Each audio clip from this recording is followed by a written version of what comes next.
right there. That's fantastic. Hello, you alright? If I don't use the mic, can people hear me? Yeah. Back, everyone can hear me? Yeah. That's the good thing about being a loudmouth dickhead.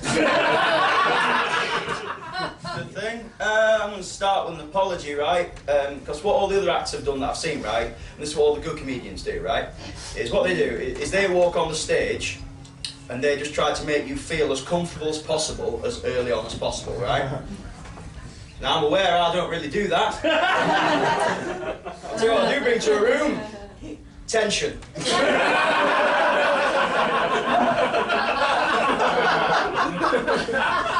You can feel it. It makes you feel any better. I can feel it. There's at least a few of you thinking in your own heads, oh, for fuck's sake, mention it! So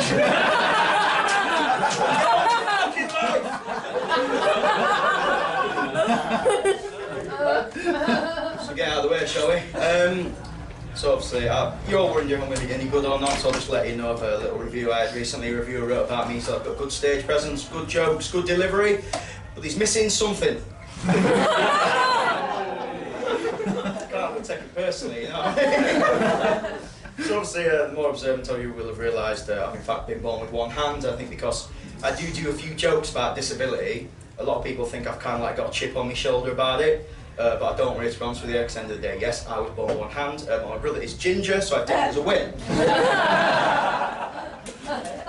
Good joke, that, because it lets you all know that it's alright to have a laugh about it and whatnot. The problem with the joke is that I wrote it before I grew this beard.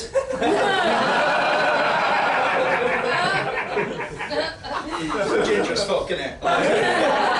Every time I've seen you, you obviously start your set by sort of deliberately teasing the audience into being like, they know what's going on, you know they know what's going on, but you're just going to really stretch out that awkward time where you're like, you're not going to directly reference it, which like I really enjoy. Like you seem to really relish in that kind of awkwardness you're creating.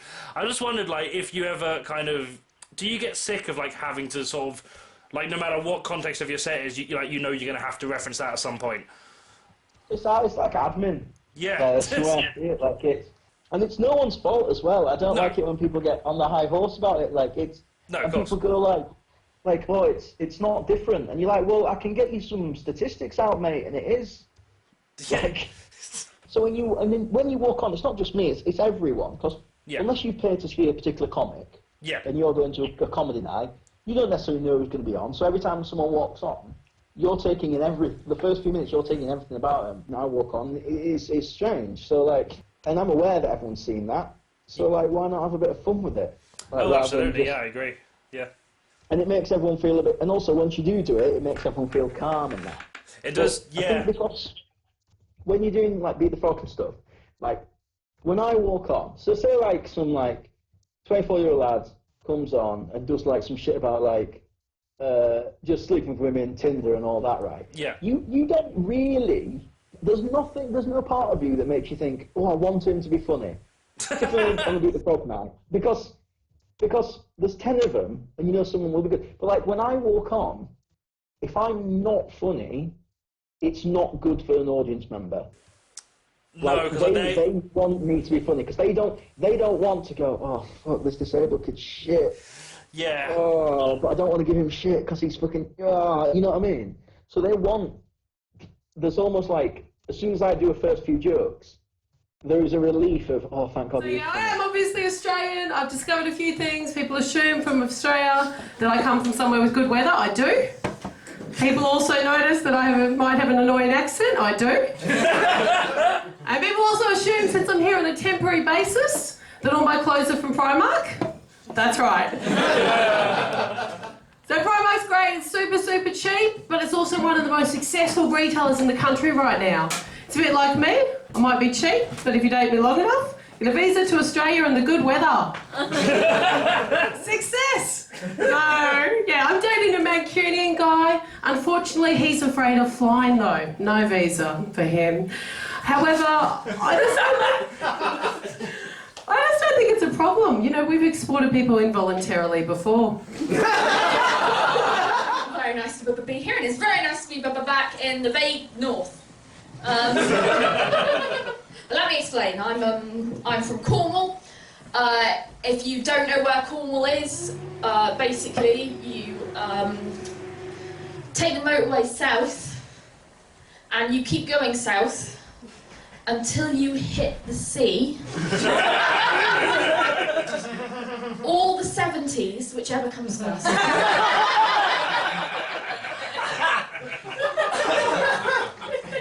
So yeah, I'm from there. Been back there a little while. Spent a few years up in Yorkshire, which admittedly people say. This is the thing, I would like to be here to dismiss the notions of the North-South divide. Because I will not deny there is a North-South divide, but it's mostly, it stops at about Bristol.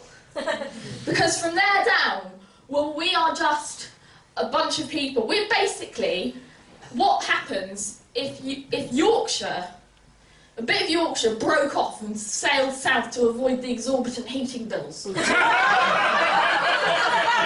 I was told to avoid potentially edgy subjects tonight, but I'm sorry, I'm going to break that rule, and I'm going to talk to you about Northern Rail. You're all aware of Northern Rail, yeah? If you're not, they provide rail to the north. It's pretty simple. They've actually recently undergone a rebrand. They've put a lot of time, money and effort into it, and they're now called Northern. They've removed the word rail from the name. I quite like that, so I sent them an email to congratulate them on it. That's the kind of prick I am. Dear Northern, I'd like to congratulate you on your recent rebrand from Northern Rail to simply Northern. That's too slow. I'm pleased you finally realise you don't provide enough of a rail service to I wish you luck with the continuation of this rebrand and look forward to the launch of Northern Cancellation. Seems best at providing. Best luck for the future. Yours faithfully, Mark Grimshaw. This really needs speeding up. P.S. Attached is an image taken of a sign at Blackpool North train station. I've also attached a suggestion of how the signage can be improved.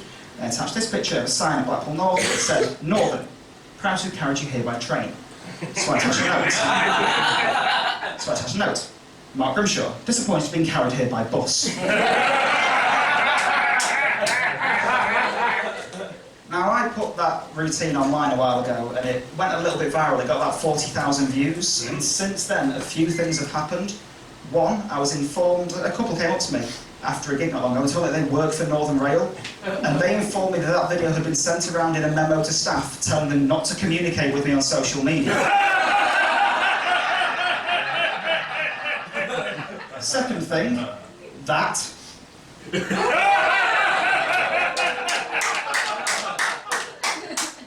Third thing, the sign I mentioned at Blackpool North, that sign has been removed and replaced with a sign with directions to the bus replacement service.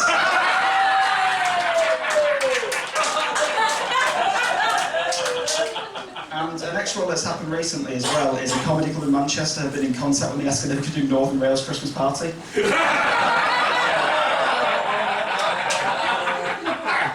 Actually, that routine, I wrote that in 2016, and last year, a year ago today, I did a gig where there was a reviewer in, and the reviewer said, 2 years ago, emerging Blackpool stand-up Mark Grimshaw wrote a set about the failures of Northern Rail. By now, it should have been well past its sell-by date, but thanks to the ongoing debacle, which is the Northern Trail Network, the material has never looked more timely. Now, the reason I'm mentioning that is because obviously this is being filmed tonight. I am sending the video to that reviewer just to say to them, 3 years later, still fucking works. That's the problem you've got, is that when you're kind of doing something that is classed as taking on a company, generally you're not able to properly take on the company. You're taking on the minimum wage person who has been assigned to the job of receiving the abuse on behalf of the company. Yeah, that is the problem, yeah. So, for example, like at the moment, obviously, you've got the situation with Virgin Atlantic. Yeah. Where everyone's like, well, you've got to be like, don't give them a bailout because Branson doesn't pay tax in the UK, and yeah, you know, he shouldn't be asking for £500 million of taxpayers' money. No, he shouldn't. And then the obvious counter argument is, but think of the jobs. So there is kind of that level of nuance to every kind of discussion about companies. But that being said, fuck Virgin Atlantic. Yeah. Because I think, my biggest issue with that discussion has been the fact that he doesn't pay tax in the UK. And he said that he'd take it as a loan. So what I did is I went onto the Virgin Atlantic website and I found all of their financial reports for the last 10 years. Yeah. And for the last 11 years, and for 8 out of the last 11 years, Virgin Atlantic has not made a profit. They've made, in 1 year, there was £100 million loss. Oh, wow. So they've been fucked for a while. Yeah. So I think you've kind of got to look at that as like, if I were the person giving out the loan, would I look at this as a responsible business I want to risk my money in? And when it's the taxpayer whose money you're risking, you've got to look at that and go, fucking no. Yeah. Like, there's only so much you can use the argument of saving people's jobs when there's a chance they could go under even with investment. This isn't funny. I've just been wanting to vent about this for a couple of days. Oh, and I'm not go for it, on yeah. the platform to do so. We're happy to provide that. I just needed my echo chamber, John. It's just relentless, and like we've all had it. Like all the women in the audience have a story. Like even Jim Morrison in drag here has had her fair share. It's just I'm very tired, just generally with it, just generally anyway. This dress in particular, actually thinking about it, seems to get the most male attention. Partly because it looks great, but partly I think maybe it's a bit of a Freudian response where men of a certain age, this just reminds them of their childhood curtains. I think. So, maybe I'm asking for it, who knows? But yeah, no, the best / worst catcall I ever had, I just got off a train in Blackpool, so I've been in Blackpool for maybe about 5 minutes at that point, and I got catcalled by somebody else on the other side of the street. So I got catcalled by a child who was also riding a Segway. Which, fascinating, like, I mean, it was awful, obviously, because who's raising that child, but also, you've got to admire the ingenuity there, right? Like, that kid is going places at 4 miles an hour. So I've been over a while, and of course there are some similarities and differences, and people ask me. So yeah, there's heaps of similarities, but there are a few differences. Like, I've been on holidays with Brits, and like, I see the sun, hat, sunglasses, sunscreen. You see the sun. Ah, it's the sun! I'm never leaving, especially if those baked beans. Because I went to Tenerife to have a sunburn. And I went to this all-inclusive resort and had no Spanish food, but it did have HB sauce and Brussels sprouts. Taking paradise and you ruined it. Of course, there are a lot of similarities, like, you know, you've got the Queen on the coin, you know, you've got the Union Jack on the flag, and of course, you know, you like a drink, we have a national drinking problem. So, but I think those two are related, the Union Jack on the flag and the drinking problem. Oh mate, what a night. We're going to design a flag today. Maybe we should just copy someone else's. Far away so it's not confusing. Until New Zealand copies it. I wrote that joke and I discovered the Kiwi flag predates ours by 60 years. Like, I actually miss holding a microphone. Do you miss holding a microphone? Yeah, I do. Yeah, it's definitely like it's like to the point that I even kind of struggle to write without like that gesture of pretending to hold a mic, so just to kind of get me in the zone, which is really weird. Yeah, like even if I'm in complete silence, I'm just doing it in my head. I just I find my hands naturally kind of doing that.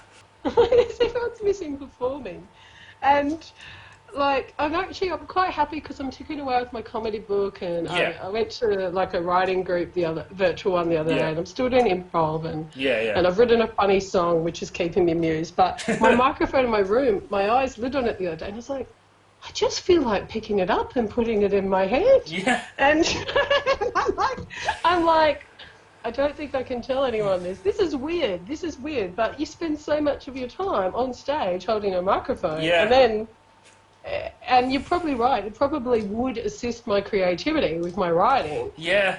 Like it's just like a weird psychological thing. Like it's an association. Like I think after you've done it for a while. Yeah, because of the people laughing and stuff. I think it would remind me of people laughing at my jokes. Yeah. I would think that I was funny just by holding a microphone. I've spent this morning with my year 12s doing teaching Henry VII, which is really difficult because he's dead.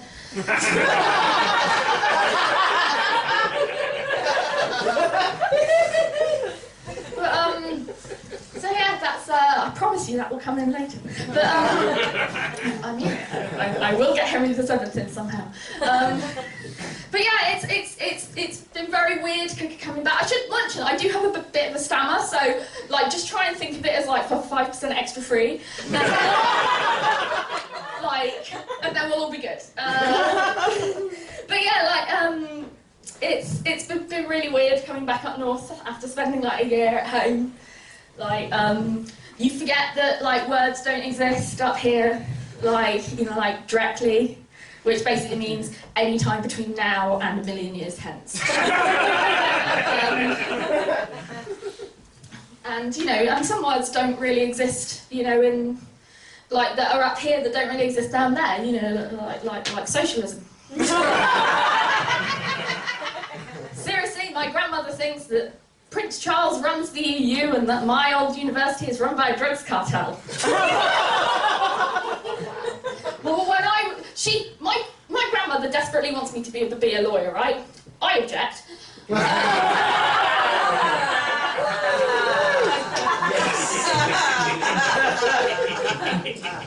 But when I consider starting doing my PhD, because I am smart.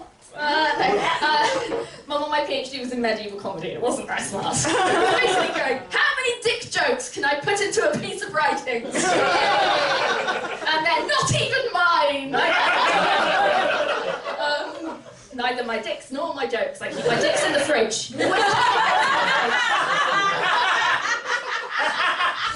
It's where they're safest and can be preserved for long. Either that or in alcohol. You know, that's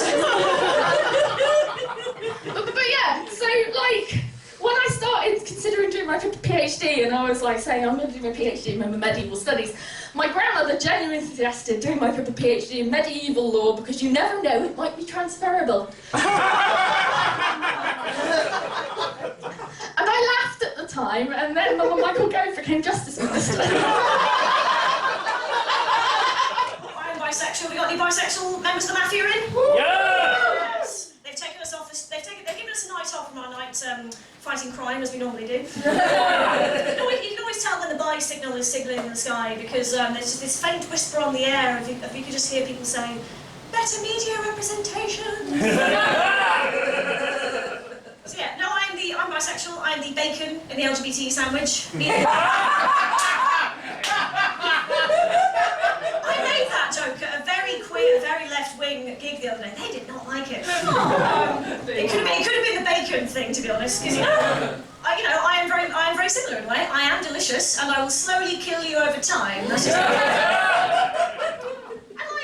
I've been bisexual for a long time, and they're fighting a lot of cliches as you do as a bisexual. And one of the main ones is you're greedy. You're a greedy person. You want men, you want women. You're greedy. You're a greedy person. And I'm here to say, as a bisexual person with a brief platform, about the cliche of being a greedy bisexual, yeah, it's true. And I'm fine with that. Like, I want to reclaim bisexual greed. That is my mission. Also the name of my next album title, I think. Because, we live in a very competitive society. It's a very dog-eat-dog world out there. Like, I'm not a greedy bisexual. I'm a sexual capitalist. I'm just taking advantage of the free market, man. So, if you think I'm a slag, don't blame me. Blame the Industrial Revolution, quite frankly. Hooray! Capitalism! Never said that in that way before. Autistic. It's probably very rare that you see an autistic comedian. To be honest, I'm quite surprised there aren't more autistic comedians, considering how much we fucking love routines. That can have a question mark next to it. It's quite weird being autistic because, I don't know if you know, there's a group of people called anti-vaxxers, who are people that are against vaccinations because they think vaccines cause autism and they don't want us to get the autism and stuff like that. And it's quite weird kind of walking around. Usually at this point I'd say, knowing that potentially there's people in this gig, but I'll be honest, I don't think we've got any anti-vaxxers in tonight. But it's quite weird walking around knowing that there's potentially someone looking at you thinking, yeah, you're alright, but we'd prefer you if you had social skills and diphtheria. I'm going to give you a little insight into the writing process of that joke. I spent about half an hour researching what diseases you can get vaccinations for to work out which is the funniest disease. Turns out it's diphtheria. There is one thing I agree with them on, though. I think we should find a cure for autism, on the one condition that cure is a vaccine, just to see how much it fucks with them. I'm proper losing my voice. It's quite bad, this. I'm losing my voice, so I'm gonna... The problem is that as a comedian, like, you have to have, like, something bad if you can't really speak. So what I've done, this is a clever idea that I've had, right? I've taken up shadow puppetry. Just in case I can't ever do, like, jokes and whatnot. So I haven't got me torch and that, but I think you can still get what I'm doing, by the way. Half of you are going, this is going to be shit, and the other half of you are going, this could be the best thing fucking ever. I'll tell you which way it's going to go. I've been really working on this, by the way. You can't really tell someone to do it like this, so it's good, this. So, what we've got here, this is a dog on a log. This is a rabbit on a log.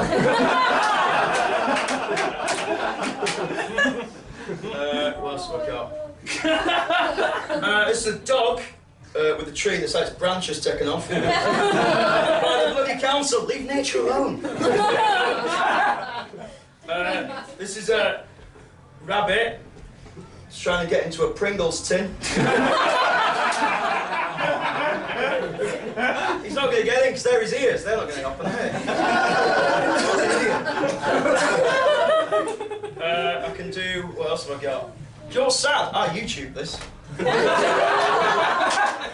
That's a dog taking a bite off a pork and leek sausage.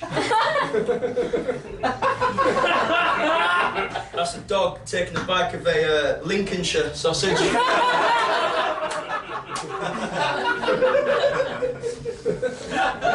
That's a dog taking a bite out of a chipolata. What you don't realise is that that's a much smaller dog. That's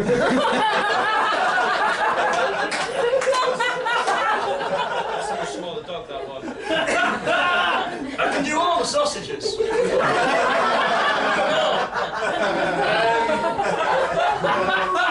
Some dickhead shouts Cumberland Ring, they get smacked.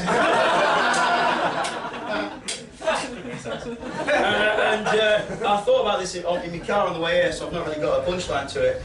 What other one did I practice? Oh, this is good. This is all your mums.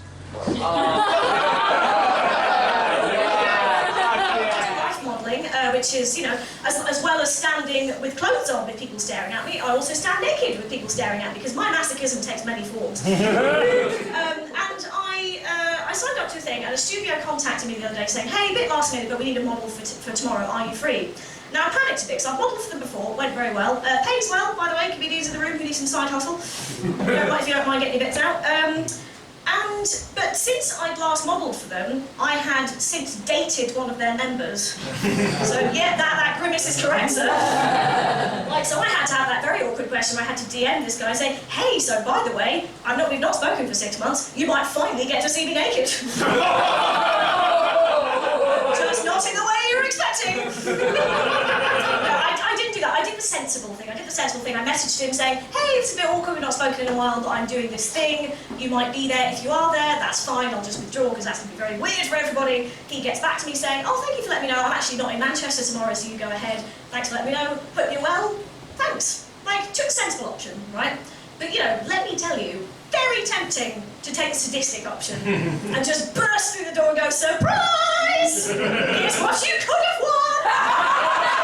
Also naked and silent. Yeah. But, I don't think I could have done it without having done comedy, because I just had to, comedy has been years of just making myself vulnerable in front of a group of strangers, and just having to just sort of temporarily not care and realise that you've got to get on with it, because for solo shows in particular, without you being there, then there's no point in this happening. Obviously, with a compilation show, there's plenty of other acts to be getting on with, but yeah, and life modelling is the same. You are the entire reason they're there. If you're not there, then there's no point in it going ahead. So that necessity just sort of pushes you to get on with it.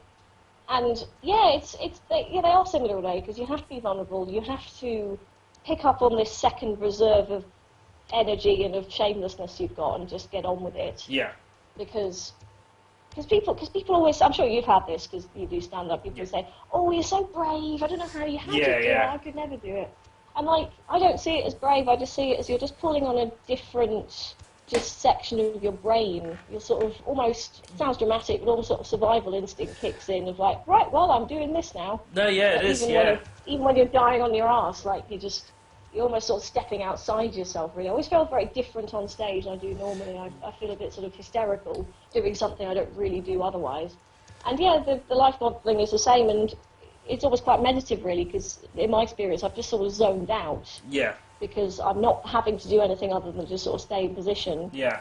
And yeah, I always feel quite sort of nice and floaty afterwards because I just don't really think about anything for 2 hours. That's one of the differences, I think, where I think with comedy, if it's going well, you can sort of zone out. Obviously, if it's going badly, you just think about everything too much. Yeah. But I think with both, you do get into a sort of almost a Zen mindset of like, yeah. Okay, I'm just going to let this go where it goes. Yeah, it is weird in like a kind of meditation, I can imagine. Like. Yeah, do you know what really pissed me off, right? What really pissed me off, and this is going to be controversial, I'm going to say it, disabled comedians. Yeah, drink that in. I don't like them, mate. They're annoying because they try and be inspirational and it pisses me off. You're all sat there thinking, God, Peter, an inspiration, and you're right, I am so brave. If you met me in real life, I'm a fucking dickhead. I'm not an inspiration out of a fucking wanker, right? It reminds me, do you know Lost Voice guy? Yeah. Right, yeah, he won Britain's Got Talent last year. To give you an idea of him, he got cerebral palsy, he has to be helped onto the stage, and he also, he's mute, so he has to do all his jokes through a voice box, right? And he's absolutely amazing with all the genuine problems he's got, okay? Here's the problem with him, right? Sometimes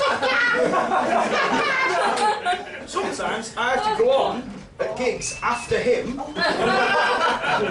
and he smashes it with all the problems he's actually got, and when I walk on, I'll be honest with you, it just looks like moaning.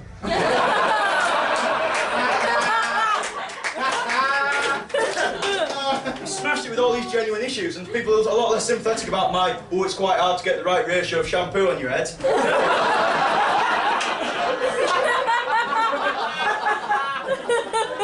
No one gives a shit that you struggle with a corned beef tin. Splits the room, that. Selwood working class and who's not. Middle classes comes in slices, doesn't it? It doesn't matter how far back you go in history.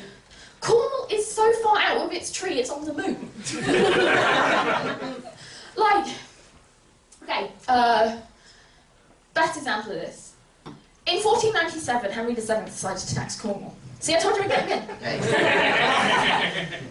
In 1497, basically, I can't promise I'm funny, but I can promise you it'll be interesting. I can promise you might walk away with some history. So in 1497, Henry V decides to tax Cornwall to wage war on Scotland.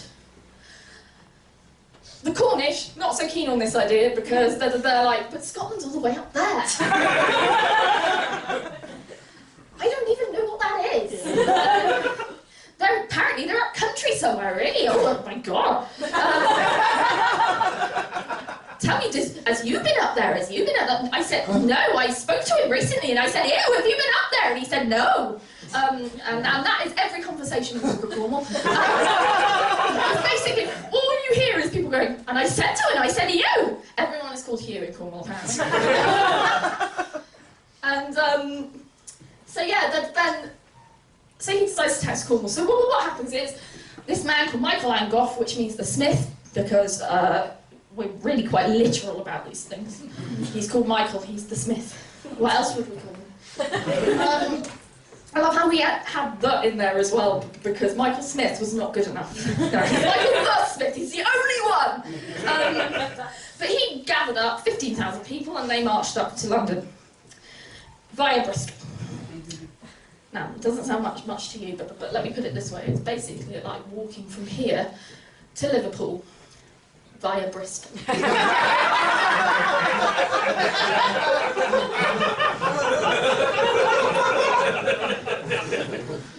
So they get there, and then the English are like, you what? The Cornish, you should have been here days ago, what happened? I'm sorry. No. If you can't read a map, you can't have a country. Bye-bye. You bring in like a lot of history and a lot of facts into your stand-up. So I was wondering if that's a thing that you specifically sort of research and write, or whether you just know everything anyway and bring in where it's relevant. kind of thing. I definitely don't know everything. Let's make that very clear. Well, no, but yeah. Usually it's stuff like, I'm a fun collector of facts. Yeah. Like, I think my ideal job would be like host of QI. Like. I can see you being really good at that. Yeah. I know. Like, can someone just message John Lloyd and tell him? Like, that'd be great. Yeah. I like collecting facts. Like, one of my big comedy heroes is Mark Steele. Yeah, I absolutely adore Mark Steele. And that's why, because he manages to bring all these things to life in a way that a lot of people can't, really. And I find that, and I always try and make that clear in, like, when I'm teaching history and things like that, that, you know, it is about these little personal things. But it's about remembering, like, I think I remember things much more if they're funny. Yeah. So if there's a funny fact. Yeah, you're more likely to remember like a joke than you are like a fact you need to know for class kind of thing. Admittedly, I can never remember any jokes. No. Like no short jokes. Everyone's like, tell me a joke. I'm like, oh no. Especially considering like my PhD when I was doing it was in medieval humour. And everyone would be like, all right, tell me a medieval joke then. And I'm like, I can't remember any of them. And also, you don't want to hear them because they're all awful. Yeah, I bet they are. I picked up a few cultural things since being here. A few cultural things. I picked up like Radio 1 is for young people. Doof, doof, doof, doof. I picked up smooth radios for women about my age who like driving. As a comedian, it should be perfect for me. It should be perfect. But I've thought about it. And if I'm in a fiery car accident on the way home and the police come, I want them to hear doof, doof, doof, doof. Oh, she's just desperately trying to stay awake. I don't want smooth radio. If you listen to smooth radio, 75% of the songs are depressing breakup songs. Police come. Oh, smooth radio. Oh, she's a comedian. Sad clown. I was going to do a show about films, and then I realised that I would make it far too niche. Because I'd be doing stuff like this. I was watching the film Happy Death Day the other day, and I saw that in the credits, they'd given themselves nicknames. So they're like Lucy and Boogie Fernandez there. And I'll be honest, I don't think that this guy quite understood the concept of nicknames. Big camera seconds, this camera, John.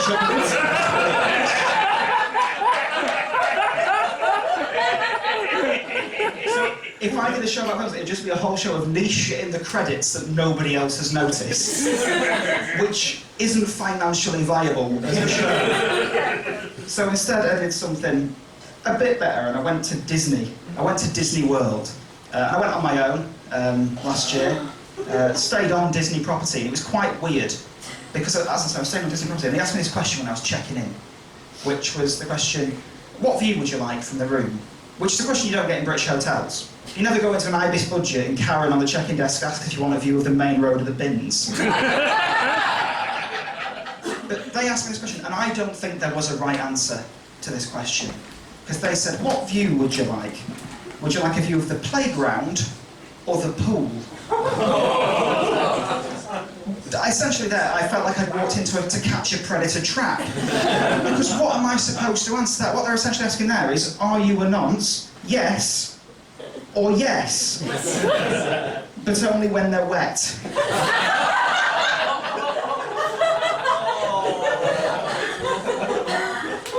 That's that bit up. I have a feeling that will not be going in the video to the Patreon subscribers. Okay, I'm going to finish now because I am over time. If you've enjoyed this, you can follow me on Twitter. It's @MarkGrimshaw16. It's mainly about trains, I'll be honest with you. If you're wondering why it's Mark Grimshaw 16, it's because Mark Grimshaw 1 to Mark Grimshaw 15 were blocked by Northern Rail.